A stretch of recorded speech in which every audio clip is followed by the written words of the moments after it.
এবার জান্নাতি ব্যক্তি হলে কি হতো, ওই যে সূর্য ডুবছিল যেখানে, তার দৃষ্টির সীমা পর্যন্ত কবরকে প্রশস্ত করে দেয়া হতো এবং জান্নাতের একটা দরজা তার কবরে খুলে দেয়া হতো। এটা কিভাবে করা হবে সেটা আল্লাহ পাক জানেন, এটার ব্যাখ্যা করার জ্ঞান আল্লাহ আমাদেরকে দেন নাই।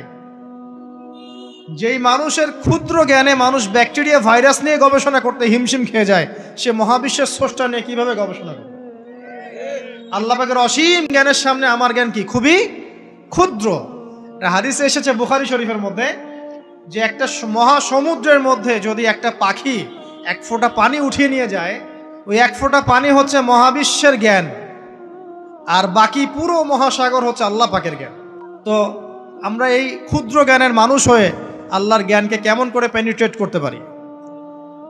তো আল্লাহ পাক জান্নাতের দরজাগুলো খুলে দিবেন, একটা দরজা খুলে দিবেন, সেখান থেকে বাতাস আসবে, জান্নাতের নাজ নেয়ামত উপভোগ করতে থাকবে এবং তার রূহটাকে সবুজ রঙের পাখির আকৃতিতে জান্নাতে রেখে দেওয়া হবে। ইল্লিন মানে ওখানে জান্নাতের নিয়ামত সে পাবে। এটাকে বলা হয় দারুল বারজাখ বা বারজাখের জীবন। জীবন অনেকগুলো, একটা ছিল রুহের জগৎ। রুহের জগতে আমরা সবাই ছিলাম।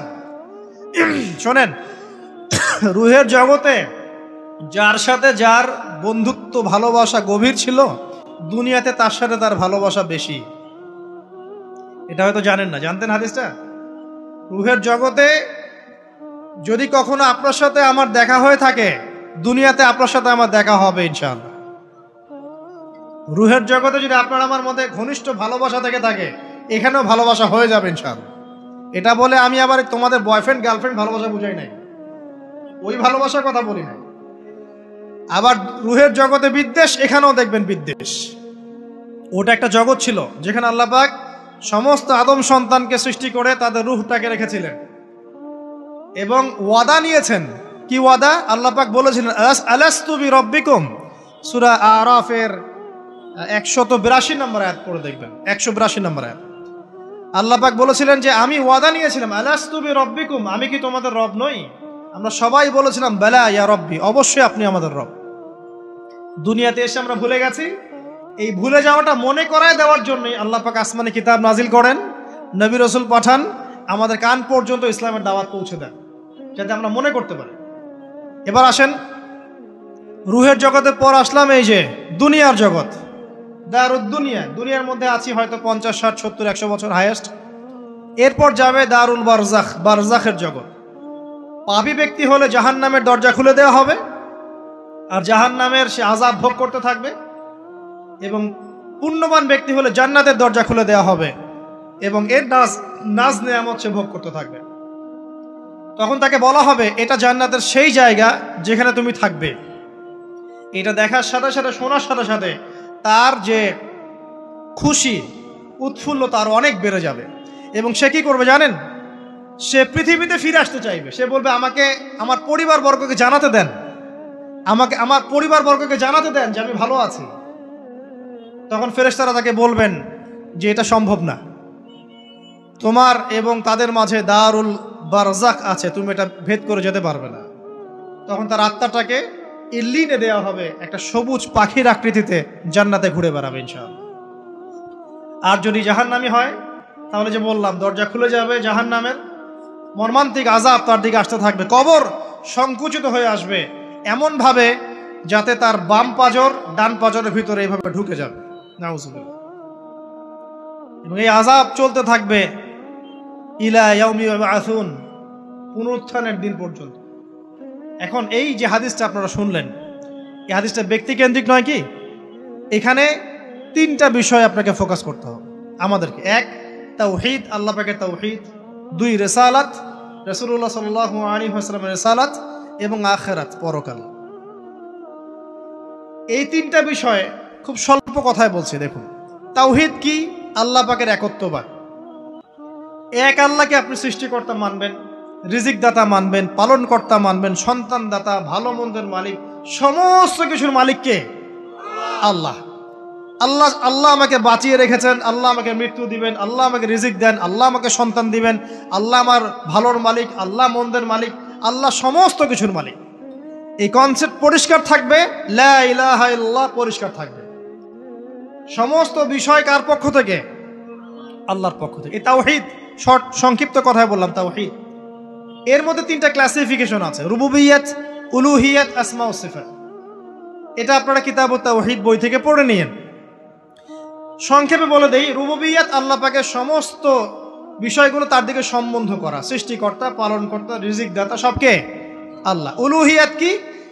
দুনিয়াতে এসেছি আল্লাহ পাকেরই দাসত্ব করতে হবে, অন্য কারো দাসত্ব চলবে না, তাওহীদ উলুহিয়াত। আসমা সিফাত কি?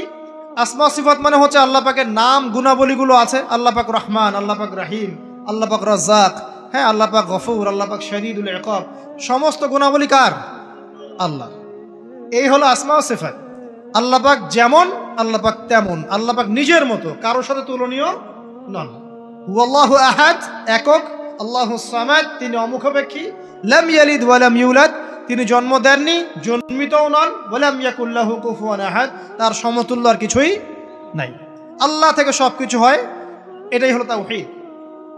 এখন এর তাওহীদের বিরুদ্ধে গেলে কি হয়ে যাবে? শিরক। কেউ যদি মনে করে যে আল্লাহ ছাড়া কেউ আমাকে জীবন দিতে পারে, আল্লাহ ছাড়া কেউ আমাকে মারতে পারে, আল্লাহ ছাড়া কেউ আমাকে রিজিক দিতে পারে, অথবা আল্লাহ ছাড়া কেউ সন্তান দিতে পারে, আল্লাহ ছাড়া অন্য কারো কাছে কেউ যদি দোয়া করে, আল্লাহ ছাড়া অন্য কারো জন্য নজর মানত করে, আল্লাহ ছাড়া অন্য কারো নামে কসম খায়, আল্লাহর হালালকে হারাম করে দেয়, আল্লাহর হারামকে হালাল করে নেয়, ঠিক আছে? আল্লাহ থেকে শুভ অশুভ আসে না, শুভ আল্লাহর পক্ষ থেকে আসে, অশুভ শয়তানের পক্ষ থেকে আসে, এমনও যদি কেউ মনে করে, শুভ অশুভ দুটোই আল্লাহর পক্ষ থেকে আসে, কিন্তু কেউ যদি মনে করে না শুভগুলো আল্লাহর পক্ষ থেকে, অশুভগুলো শয়তানের পক্ষ থেকে, এমনও যদি মনে করে, শিরক হয়ে যাবে। মুসলিমরা চলাফেরায় শিরক করছে। এখন মুসলিমরা আল্লাহ ছাড়া অন্য কারো কাছে চাচ্ছে, মুসলিমরা অনেকে কবরে সেজদা করছে, মুসলিমরা অনেকেই মৃত মানুষের কাছে দোয়া করছে, হাতে বালা পরে আছেন, খোলেন না। কেন খোলেন না? ভয়ে যদি আপনার ক্ষতি হয়, শিরক। মুসলিমরা দেখবেন আগুনের সামনে মাথা নত করছে, মুসলিমরা এখন মেডিটেশন করে, ধ্যান করে, মুসলিমরা জিনকে তাবে করতেছে, অনেক সময় দেখা যায় মুসলিমরা জাদু করতেছে, জাদুবিদ্যা, কুফরি কালাম করছে না? করছে। সবই শিরক, সবই শিরক। মুসলিমরা দেখবেন আল্লাহর হালাল যেগুলো আছে এগুলোকে হারাম করে ফেলছে, আবার অনেক সময় আল্লাহর হারামগুলোকে হালাল করে নিচ্ছে। সুদ কি ভাই? এখানে ফরজ, হালাল করে নেওয়া হয়েছে। মদ কি? তোমাদের কাছে তো ওয়াজিব, না খাইলে ঘুম হয় না। তো এই যে আল্লাহ হারামগুলোকে কি করছি আমরা? হালাল করে ফেলছি, এটাও শিরক, কুফরি একটা। তো এক কথায় তাওহীদের উপর যারা থাকবে, মান রব্বক উত্তর দিতে পারবে ইনশাআল্লাহ। যারা শিরক করে ফেলবে ওই অবস্থায় মারা যাবে, মান রব্বক উত্তর দিতে পারবে না। আমার কথা কি বোঝা যাচ্ছে? আমি সহজ করার চেষ্টা করছি, কিন্তু হয়তো পারছি না, এটা আমার ব্যর্থতা। এক কথায় যদি আমরা কবরের প্রথম প্রশ্নের উত্তর দিতে চাই, তাহলে আমাদেরকে অবশ্যই তাওহীদের উপর থাকতে হবে, শিরকে যাওয়া যাবে না। প্রিয় ভাইরা, শিরকের পাপ থেকে আজকে তওবা করে ফেলবেন। আল্লাহ জেনে না জেনে জীবনে যত শিরক করেছে আল্লাহ মাফ করে দাও, আমিন। এবং আগামী দিনগুলোতে শিরকের পাপে লিপ্ত হয় না। প্রিয় ভাইরা, যদি আপনার আমল নামায় আসমান জমিন সমানও পাপ থাকে, শিরকের পাপটুকু না থাকে, আল্লাহ পাক আপনার পুরো পাপ মাফ করতে পারবেন ইনশাআল্লাহ।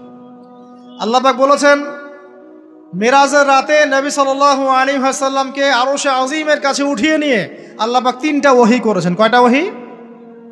একটা ছিল 5 ওয়াক্ত নামাজ, ঠিক আছে? 2 নাম্বার হচ্ছে সূরা বাকারার শেষের 3টা আয়াত। 3 নাম্বার একটা ওয়াদা, একটা প্রতিশ্রুতি। সেটা কি? হে মুহাম্মদ সাল্লাল্লাহু আলাইহি ওয়াসাল্লাম, তোমার উম্মতের মধ্যে কেউ যদি আসমান জমিন সমান পাপ নিয়ে আমার সামনে হাজির হয়, কিন্তু আমার সাথে কাউকে শরিক না করে, শিরক না করে, তাহলে আমি আল্লাহ তার সামনে আসমান জমিন সমান ক্ষমা নিয়ে হাজির হব, মানে মাফ করে দেওয়া হবে ইনশাআল্লাহ। অতএব শিরকের পাপে যায় না, ইনশাআল্লাহ জান্নাতে যাওয়া যাবে। যে ব্যক্তি মন থেকে একবার লা ইলাহা ইল্লাল্লাহ পড়েছে, সমস্ত বিষয় আল্লাহর দিকে সুপর্দ করে, তার অন্যান্য অনেক পাপ থাকতে পারে, আল্লাহ পাক চাইলে সব পাপ মাফ করতে পারেন। অতএব মান রব্বক উত্তর দিতে চাইলে শিরকের পাপে যাওয়া যাবে? যাবে না। আধুনিক শিরকের মধ্যে সবচেয়ে ভয়ঙ্করটা হচ্ছে এটা, যে আমরা আল্লাহর হালালকে হারাম করে নিচ্ছি, হারামকে আবার হালাল করে ফেলছি। এখানে যায় না। সব কিছু আল্লাহ থেকে আসে। দোয়া আল্লাহর জন্য করবেন, নামাজ আল্লাহর জন্যে, সব কিছু ইবাদত আল্লাহর জন্য, দ্বীনি ইলম অর্জন আল্লাহর জন্য। প্রতিটা কাজের করার আগে নিয়াত ফিক্স করবেন, কেন করব? পরকালীন স্বার্থ থাকলে করব, না হলে করব না। কেন তুমি টিকটকে যাবা না? কারণ পরকালীন কোনো স্বার্থ নাই। কেন তুমি ফ্রি মিক্সিং অ্যাফেয়ার্সে যাবা না? কারণ পরকালীন কোনো স্বার্থ নাই। কেন মদ খাবা না? পরকালীন কোনো স্বার্থ নাই। কেন মিউজিকে যাচ্ছ না? কারণ পরকালীন কোনো স্বার্থ নাই।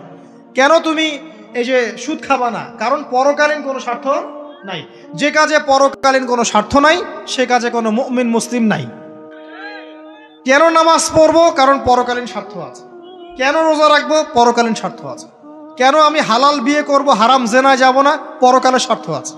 কেন আমি যাকাত দিব, ব্যবসা করব, সুদ খাবো না? কারণ পরকালের স্বার্থ আছে। কেন ইসলামের দাওয়াত দিব? পরকালের স্বার্থ আছে। কেন হাদিস প্রচার করব? কারণ পরকালের স্বার্থ আছে। ইসলামের জন্য সবর করব কেন? পরকালের স্বার্থ আছে। পরকালের স্বার্থ যেখানে, মুসলিম সেখানে। পরকালীন স্বার্থ নাই, আমরা নাই। প্রত্যেকটা কাজ করার আগে নিয়াতটা ফিক্স করতে হবে, পরকালের কোনো স্বার্থ আছে? যদি বলে হ্যাঁ আছে, তাহলে করবেন। স্বার্থ নাই, আমি নাই। কোনো ফুজুল কি বাত বা ফাহেসা কোনো কাজ, এসব কাজে আমরা নাই, বিকজ এগুলোতে কোনো পরকালীন স্বার্থ নাই। ব্যাস, আমাদের জীবনের প্রতিটা মোমেন্ট, প্রতিটা সেকেন্ড আল্লাহর দেয়া দান। আমি নিজের ইচ্ছা মতো এটাকে অপব্যয় করতে পারি না।